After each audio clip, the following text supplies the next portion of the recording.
El trabajo en equipo requiere, siempre lo ha hecho, reunir distintos elementos, distintos miembros.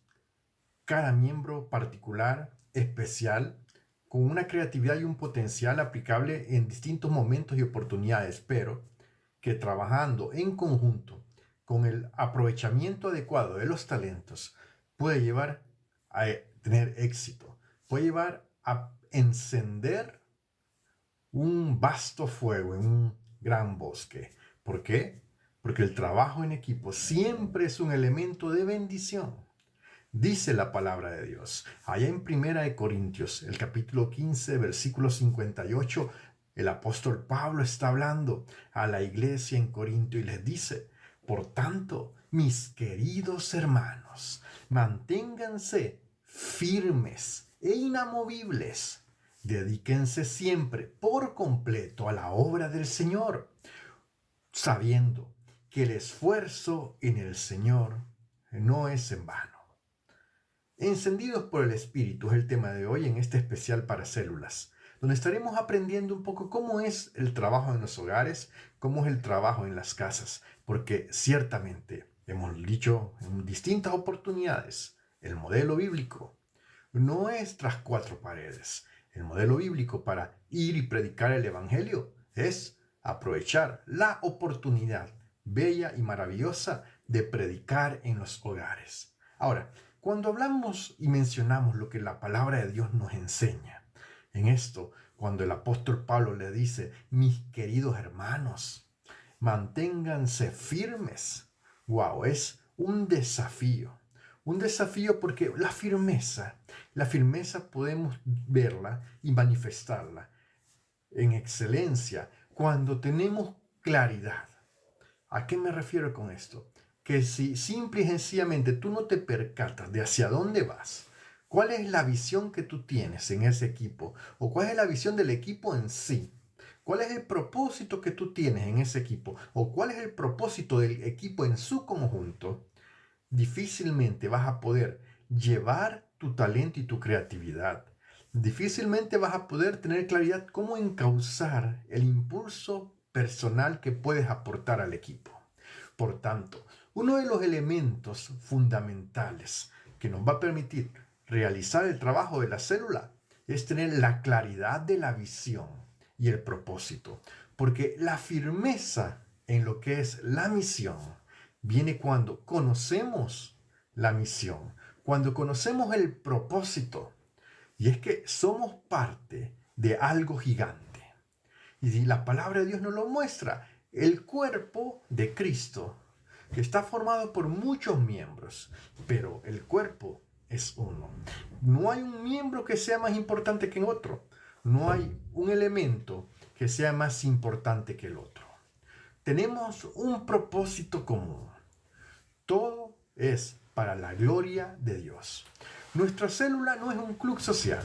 No cometamos el error de creer que estamos realizando una reunión amena, una reunión para sentirnos bien, una reunión en la cual el único objetivo es la gratificación y pasar un momento alegre. No, es un faro para la gloria de Dios.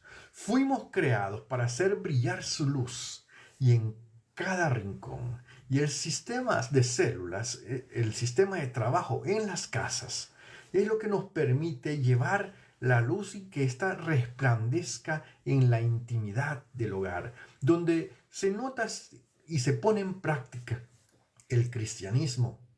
No es en las calles donde otros nos puedan ver o nos puedan aplaudir, es con los que tenemos más cerca, con aquellas personas que más nos conocen, con las que tratamos el día a día, el diario vivir, porque son ellas las que ciertamente podrán dar testimonio veraz de cómo somos en realidad.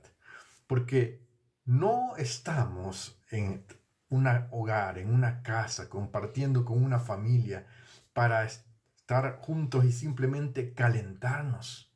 No, estamos ahí para incendiar el mundo, el entorno, la sociedad, pero no incendiar con un fuego material, sino permitir que el Espíritu Santo a través nuestro una estos elementos para prender un fuego que además de dar luz, permita que la gloria de Dios descienda en aquel lugar.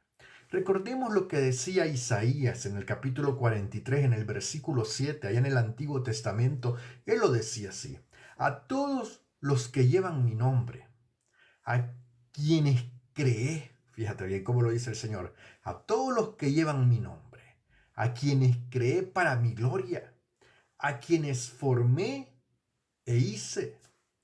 Y es que esto es lo que el Señor revela de su pueblo. El llamado original de su pueblo no es simple y sencillamente para compartir en un lugar determinado, en cuatro paredes. Él nos creó para llevar su nombre como representantes suyos y para su gloria.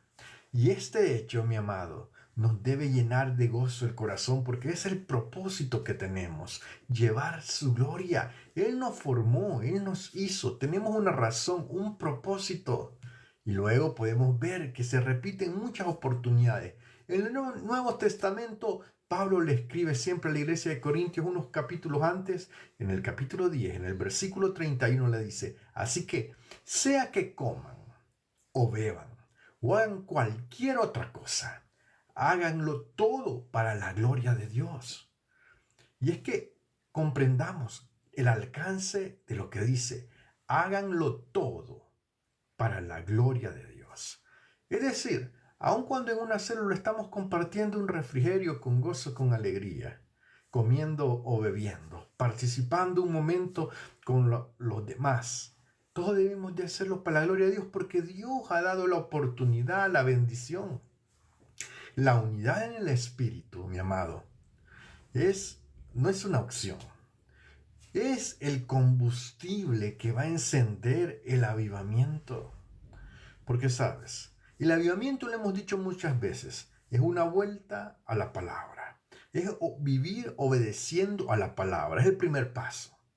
Pero la comunión, la unidad en el Espíritu, es lo que hace que esos carbones encendidos, al juntarlos, ardan más fuertemente, se den calor el uno al otro y la llama empiece a arder con más poder. Cuando, amado, oramos juntos en una reunión celular, déjame decirte esto: el diablo tiembla. ¿Por qué? Porque no hay nada, absolutamente nada, que lo haga temblar tanto como la presencia misma del Dios vivo. Porque esa armonía, ese gozo, esa comunión entre nosotros como la iglesia del Señor y nuestro Dios, es la comunión entre el esposo y la esposa, es la intimidad que permite que la presencia de Dios se deje sentir a plenitud. Porque sabes, el esposo habrá de cuidar a la esposa. El Señor habrá de cuidar su iglesia, de proteger su iglesia, de apoyar a su iglesia. ¿Por qué? Porque la ama. La amó tanto que dio un sacrificio, y es su propio sacrificio. Derramó su sangre para que todos aquel que en Él creen y pasan a formar parte de la iglesia del Señor, tengan la oportunidad de ser salvos. Él no escatimó nada. Él se entregó a sí mismo por amor a su iglesia. Entonces, ¿cómo crees que va a venir y va a apartarse cuando su iglesia está clamando, cuando está pidiendo su presencia? El Salmo 133:1 lo dice en el Antiguo Testamento. Dice: mirad cuán bueno, cuán agradable es habitar los hermanos juntos en armonía. La célula, la reunión familiar es un tiempo de intimidad en la cual compartimos con las personas.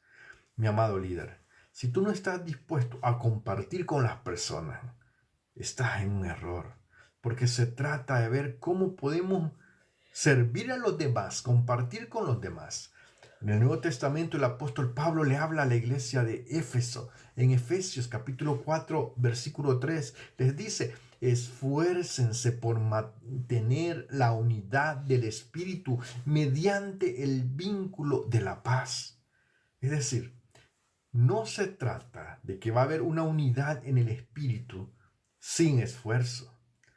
Es el llamado del apóstol a la iglesia del Señor a que nos esforcemos por mantener la unidad en el Espíritu. ¿En dónde? en los hogares, en las casas, donde se estaba desarrollando el evangelio en ese momento, en el contexto bíblico, era en ese lugar. Y en ese lugar es que tenía que haber un esfuerzo de las personas ahí presentes que tenían fe en Dios por mantener la unidad del Espíritu, porque el enemigo va a atacar fuertemente esos espacios donde se mantiene la unidad, donde hay una unidad espiritual, donde hay un vínculo que nos llama a la paz, a disfrutar la paz y la presencia de Dios. Ahí el enemigo va a atacar, porque sabe que ese fuego encendido en ese lugar es algo que puede venir y ser un testimonio, un poder, un mover para que almas sean salvadas de las llamas del infierno y que almas sean purificadas por el fuego santo de Dios que va a transformar y cambiar vidas. Porque no hay nada que para nosotros sea más real que aquello con lo que interactuamos. Porque alguien nos puede decir, ¿sabías tú que aquí a 2 kilómetros hay un lugar donde es muy agradable para tener un disfrutar una tarde? Podemos decir, bueno, y pensar, el concepto de agradable que esta persona tiene puede ser muy distinto al mío. Pero si nosotros hemos ido a ese lugar, hemos experimentado la alegría, el gozo, la tranquilidad, la paz, la plenitud de ese lugar, podemos decir y testificar, es muy agradable porque interactuamos con ese lugar. Así también, mi amado, cuando interactuamos donde está la presencia de Dios, donde hay la unidad, la paz del Espíritu, donde está el gozo, simple y sencillamente es lo más real, es lo que más podemos testificar.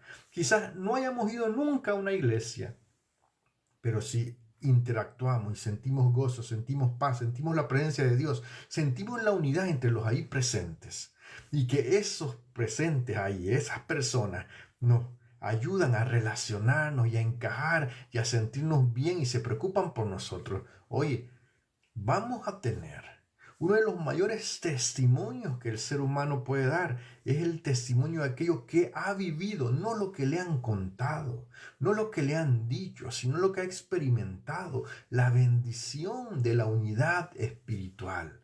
Ahora, esto requiere esfuerzo, que es lo que el apóstol le está diciendo a la iglesia, porque déjame decirte, estamos hablando como un punto claro y específico de que estamos llamados a tener, fíjate bien, crecimiento y cuidado de aquellos que están con nosotros. Recuerda, el primer punto estábamos hablando de claridad, tener una visión, tener un propósito, pero el segundo punto del que hemos de hablar es de que tenemos que tener un crecimiento y cuidado mutuo, compartir ese amor que transforma. Mi amado, en una reunión, en una casa, en un hogar, son reuniones cortas, 20, 30 minutos, pero ¿qué es lo que pasa? No hay nadie que se debe quedar atrás. Debemos involucrarnos los unos y los otros. Vamos a los que tenemos tiempo de estar ahí en una célula, seamos líderes, anfitriones, secretario, tesorero o miembro de la célula. Tenemos que procurar nutrir el crecimiento cada uno de nosotros. ¿Y cómo se hace eso? Bueno, primeramente la palabra es nuestro fuego. Si quieres un corazón ardiente por Dios, primero tienes que alimentar tu espíritu con el fuego de la palabra de Dios. No podemos estar experimentando un avivamiento si no estamos nutridos de la palabra de Dios. En las células no habrá un avivamiento al menos que nos nutramos primero individualmente de la palabra de Dios. Porque la Biblia no se trata de un libro que vamos a leer con teoría, aunque es decir, lo vamos a leer, pero reconociendo que no es teoría, es el mapa, es la guía de nuestra vida, es nuestra regla de fe y conducta, es poder. Cuando la vivimos es poder, porque la leemos y es un espejo que nos testifica nuestra condición y nos ayuda y nos orienta cómo mejorar nuestra condición, para que así vamos siendo transformados. No solamente informados, vamos siendo transformados, vamos en un proceso de renovación, de transformación. Por eso, aquel siervo del Señor en el Salmo 119, en el versículo 11 decía: en mi corazón he guardado tus dichos para no pecar contra ti. Por eso, en el Antiguo Testamento, en el versículo 119, en el Salmo 119, en el versículo 105, le decía el salmista: tu palabra es una lámpara a mis pies, es una luz en mi senda. Y lo decía con una convicción tal que él sabía que la palabra le iluminaba el camino, le orientaba cómo debía de vivir, cómo debía de conducirse. Mi estimado, el trabajo en los hogares, en las casas, ciertamente es un trabajo lleno de bendición. Ahora, recuerda lo que le decía: ¿cómo debemos conducirnos? ¿Qué mejor consejo de esto que lo que le decía el apóstol Pablo a Timoteo? En ese versículo tan conocido de 2 de Timoteo 3:16, toda la escritura, le decía. Fíjate bien, Timoteo, toda la escritura es inspirada por Dios y es útil para enseñar, para reprender, para corregir y para instruir en la justicia. Es decir, toda la escritura, el Antiguo, el Nuevo Testamento, todo es útil. Tú con eso puedes enseñar. Tú con eso puedes reprender a aquellos lobos vestidos de ovejas. Tú con eso puedes corregir al que está errando el blanco. Tú con eso puedes instruir en justicia, en la manera de vivir. Y tú puedes aprender cuál es la manera correcta de actuar, de vivir a través de la palabra de Dios. Ahora, el cuidado genuino, otro elemento importante es que tengamos una disposición a servir.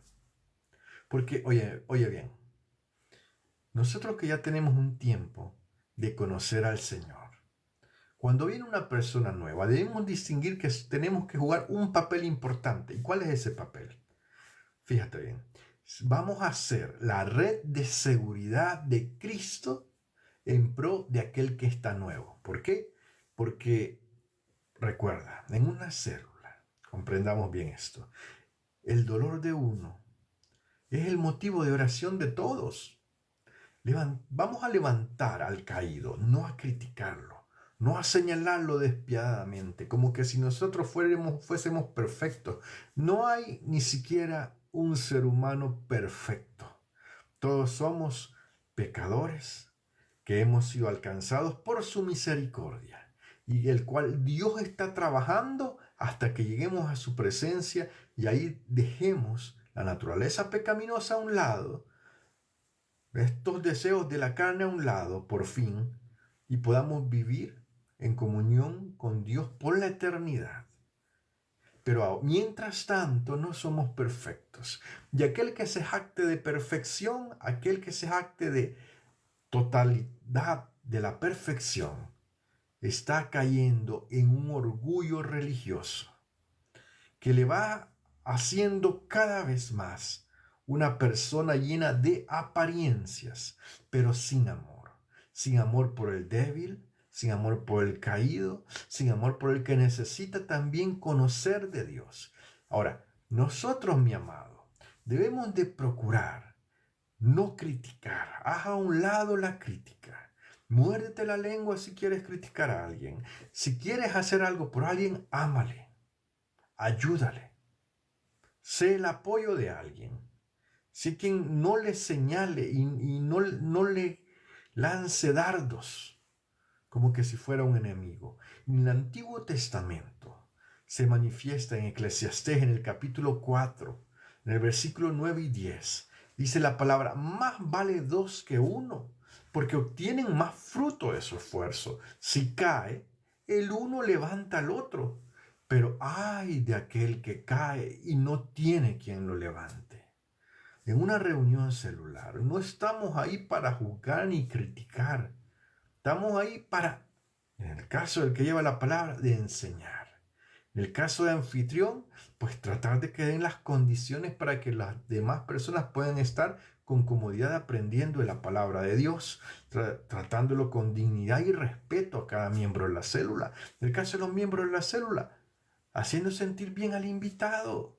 ¿Por qué? Porque cuando no criticamos, le damos una oportunidad a la persona que abra un poco su corazón. Porque venimos heridos de un mundo que está criticando y señalando, tanto tienes, tanto vales. No tienes, no vales.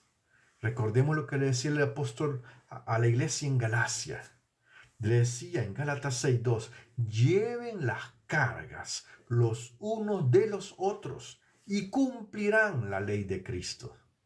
Hay muchas personas que se jactan de ser perfectos y cumplir la ley de Dios y no son capaces de llevar las cargas de otros.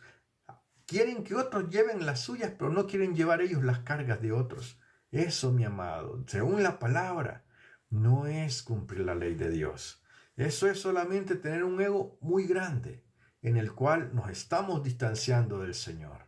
Porque esto se trata, mi amado, que cuando llegamos a una reunión, cuando no conocemos de Dios, lo que anhelamos es, o lo que más bien nuestra alma necesita y anhela, es perdón y sanidad.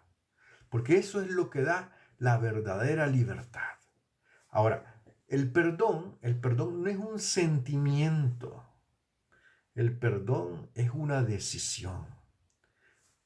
El Padre decidió poner a través de Cristo la oportunidad de alcanzar perdón. Pero el perdón no es una obligación, es una bendición que Dios da a aquellos que reconozcan su necesidad de Él. ¿Qué pasa hoy en día? Hoy en día muchos de nosotros dudamos y no queremos decidirnos para darle una oportunidad a Dios. ¿Pero por qué? ¿Por qué dudamos de la gracia? Dudamos de que haya la oportunidad de ser sanos de nuestras heridas. Porque quizás cuando llegamos nos lanzan dardos, nos lanzan críticas. Aquellos que están llamados a ser administradores de la gracia divina, en lugar de ofrecernos un lugar, un refugio, donde podamos obtener el perdón y sanidad de nuestro corazón, nos señalan y nos critican. Mi amado, tú no eres el juez de tu prójimo. Tú eres un pecador en vías de recuperación que está siendo sostenido por la misericordia y la gracia de Dios. No hay un mérito que tú hayas hecho que te garantice la salvación. ¿Por qué criticas al otro entonces si tú no eres el juez?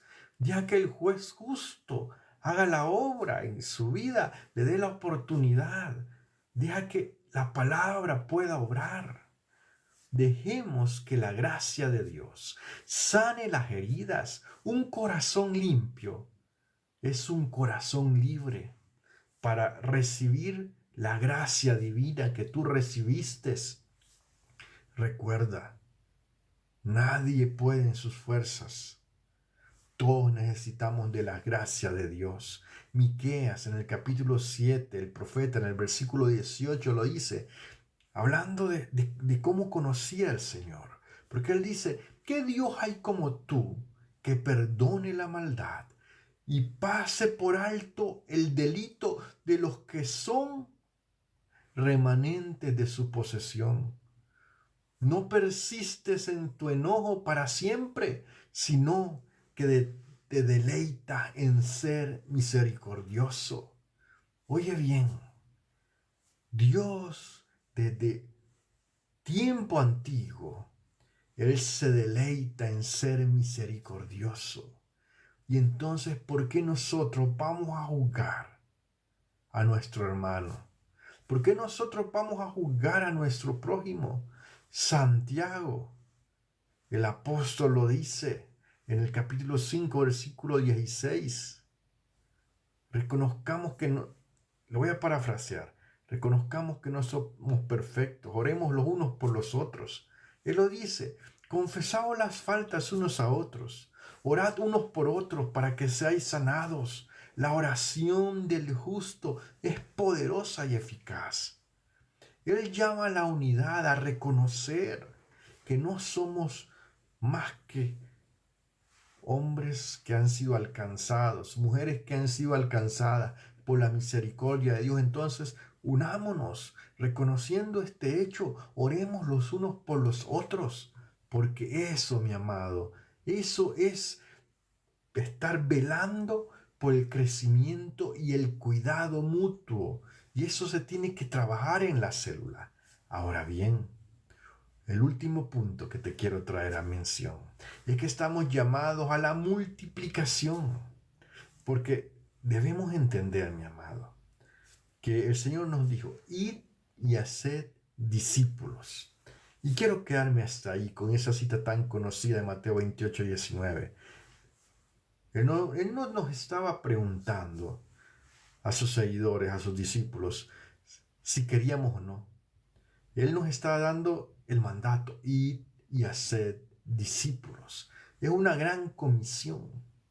Ahora, para ello, hermano, para ser discípulos, debemos de abrir las puertas a todos. Debemos abrir las puertas porque muchas veces hacemos de nuestra iglesia un cuartel al que no dejamos entrar a nadie. Y pensamos que aquellos que viven en el día a día no tienen por qué acercarse, no le damos entrada a otro. Escúchame bien.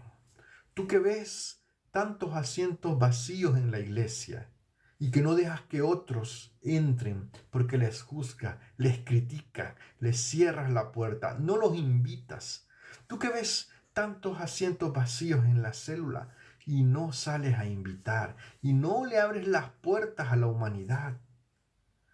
Cada asiento vacío es parte de tu responsabilidad, porque no solo es el líder, no solo es el anfitrión, tú, mi amado, que estás en el hogar, que visitas la célula, tú tienes una corresponsabilidad, porque tú con tus labios, tus palabras, puedes invitar a otro.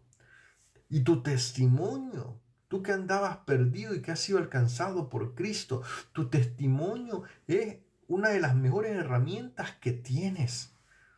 Alguien dice, no, ¿y yo qué voy a predicar? ¿Qué voy a decir?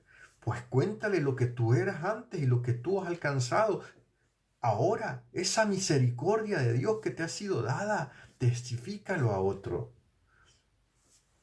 Ciertamente, si somos embajadores, no cerremos las puertas del reino de los cielos. Porque si nos hemos de creer mucho por conocer al Rey, ciertamente estamos haciendo mal si le desobedecemos. Porque ¿qué es lo que dice el Señor? Lo que dice el Señor es, id por el mundo y haced discípulos. Pero si rechazamos a los aspirantes a discípulos, aquellos que pueden ser alcanzados por la gracia, si no los invitamos, no estamos haciendo la voluntad de Dios.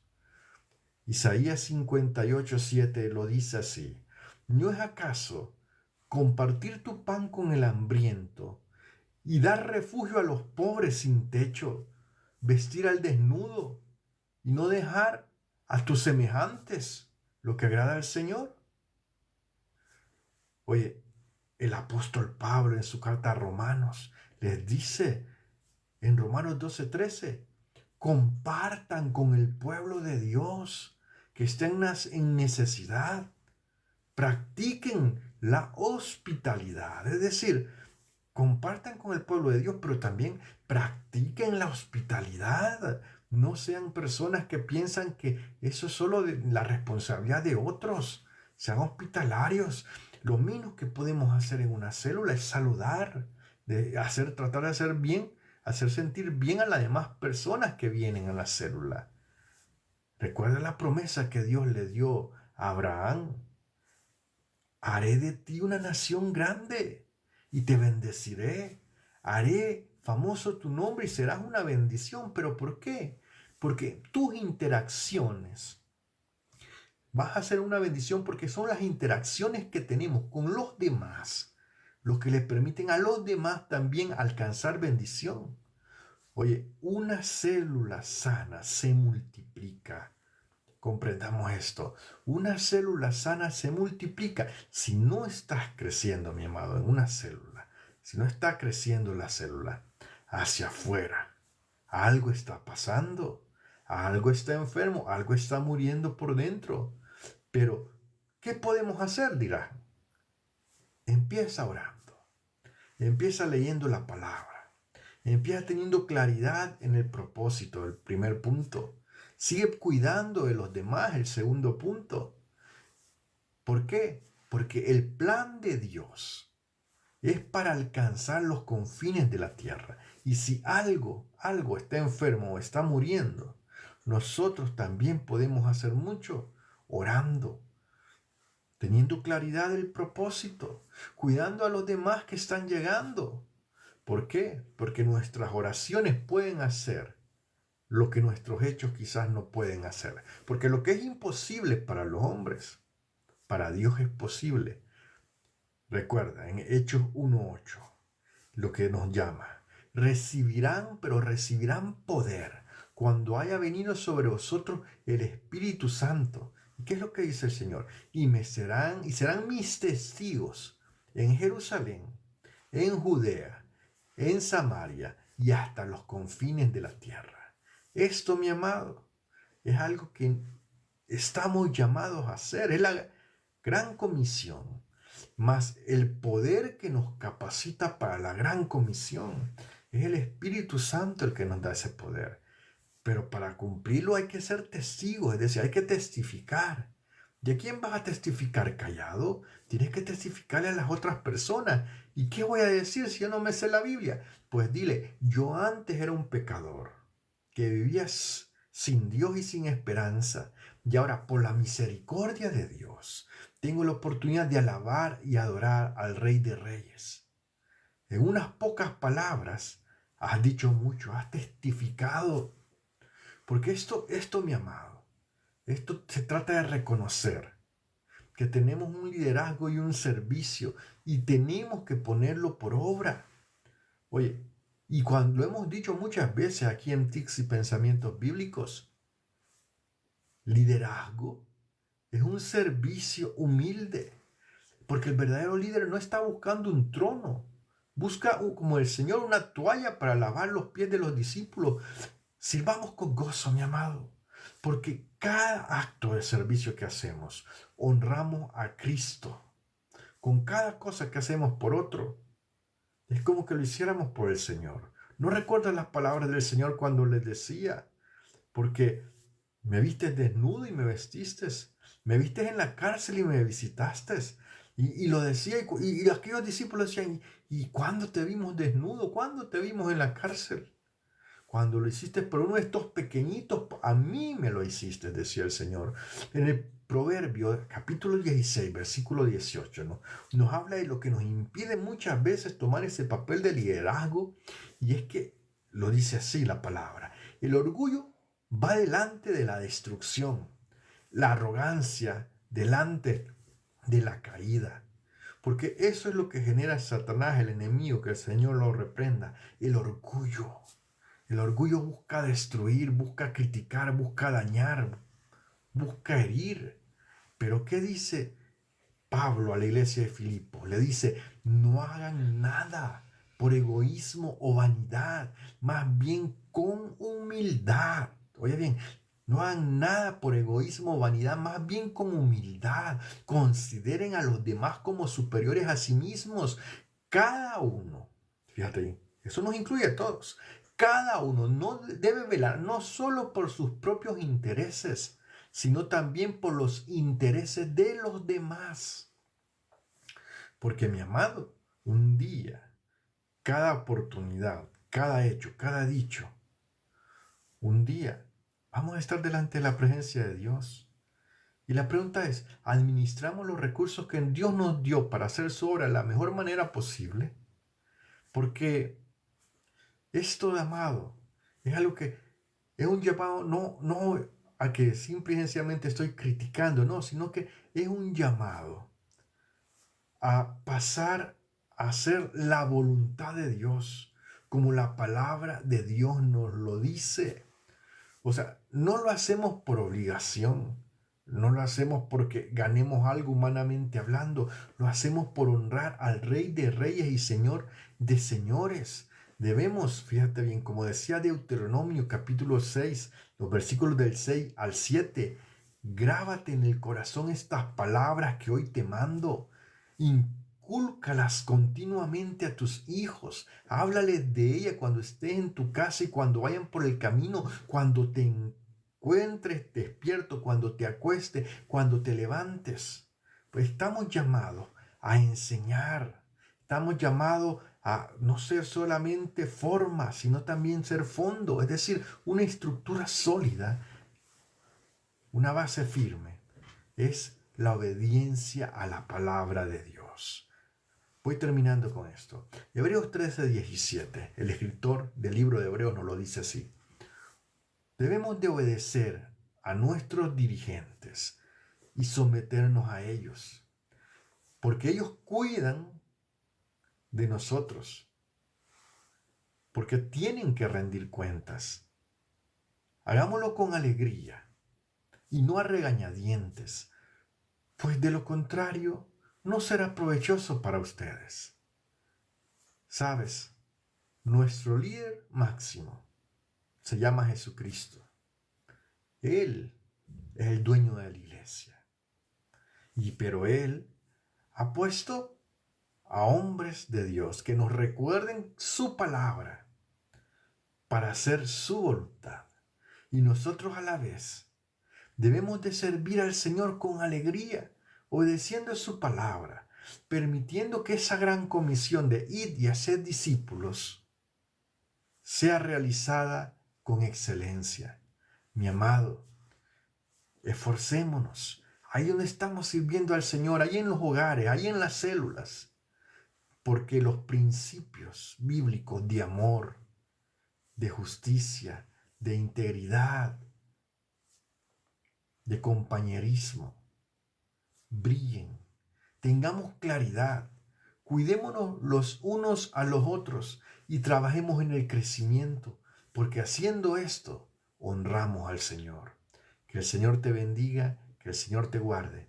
Si tienes en tu corazón un área en la que hemos mencionado, que sientes que hay una oportunidad de mejora, quisiera orar contigo y por ti en esta hora. Vamos a orar. Buen Dios y Padre Celestial, reconozco, Señor, que estamos llamados a servir de testimonio en los hogares, en nuestras familias, a tener esa pasión para servirte mejor. Ahora te ruego que nos ayudes, que nos guíen a ser esos siervos tuyos que testifican a otros, que no rechazan a otros, sino que antes bien comparten de tu amor, tu misericordia, tu fidelidad y tu gracia. Reconocemos, Dios mío, que tú eres la cabeza de tu iglesia, que tú nos has dado tu palabra y personas que nos recuerden que podemos hacer las cosas con más excelencia, que podemos hacer las cosas con más amor, que podemos hacer las cosas más acorde a tu palabra, a lo que tú nos llamas a hacer en el trabajo celular. Ahora ponemos en tus manos nuestras vidas. Te rogamos, Señor, que seas tú obrando en nosotros para servirte, para honrarte y para glorificarte de la mejor manera posible. Todo esto te lo pedimos en el nombre que es sobre todo nombre, en el nombre de Jesús, nuestro Señor y Salvador. Amén.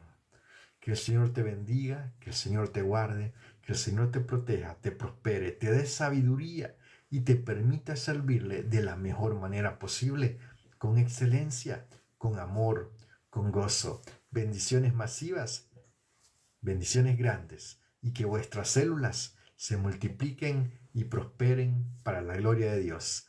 Bendiciones.